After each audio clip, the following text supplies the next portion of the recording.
We want to begin with a crucial step forward in our nation's largest vaccination program ever, as scientists closely watch a new growing strain of the coronavirus in Britain.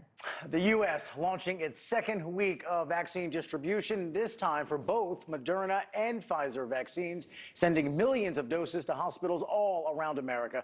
U.S. health officials say more than 500,000 Americans have already gotten the shot. And the sense of urgency is, of course, growing as countries around the world are closing borders to Great Britain tonight over concerns of that new, apparently even more contagious strain of the virus. And some leaders in the U.S. are calling on the federal government here to do the same. NewsNation correspondent Brian Enton is live for us in Miami tonight with the story. Marnie, so many countries around the world have now banned travelers from the United Kingdom, but the flights from London continue to arrive here in the United States. One of them just touched down in Miami a short time ago. We had a chance to talk to passengers getting off the plane. So many of them said they were relieved to be getting out of London. Long lines at London's Heathrow Airport as people line up to get out. Countries around the world banning flights from the COVID hotspot, but not the United States. Direct flights from London into U.S. cities like New York, Atlanta, Chicago, Dallas, Los Angeles, and Miami continued as normal. We talked to passengers after they landed at MIA. What's it like in London right now?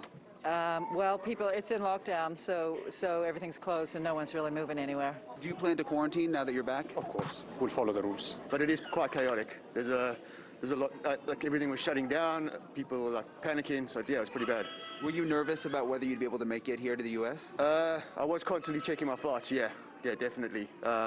But I think that's probably one of the last couple of ones that are going to get to the U.S. now, yeah. London is locked down after the health secretary said a new strain of the coronavirus is out of control in the city. Experts say early evidence indicates the strain is not more lethal, but may be about 70% more contagious. This new variant not only moves fast, it is increased in terms of its ability to transmit, but it is becoming the dominant variant. It is beating all the others in terms of transmission.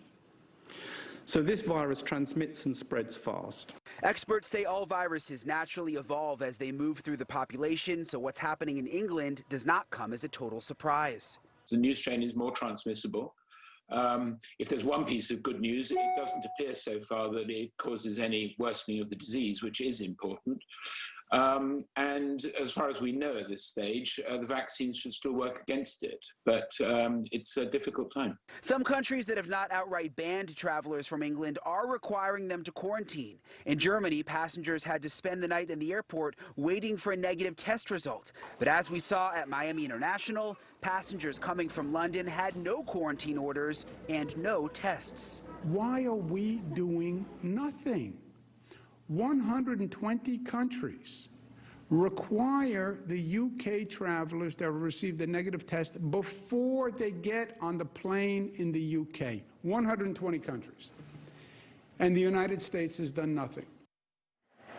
We reached out to the CDC and Health and Human Services to find out what the plan is with all of these flights arriving from the United Kingdom, but we have not heard back yet. Meanwhile, British Airways and Delta Airlines both announced today that they will require COVID tests for anyone coming to the United States. Live in Miami, Brian Enton, NewsNation.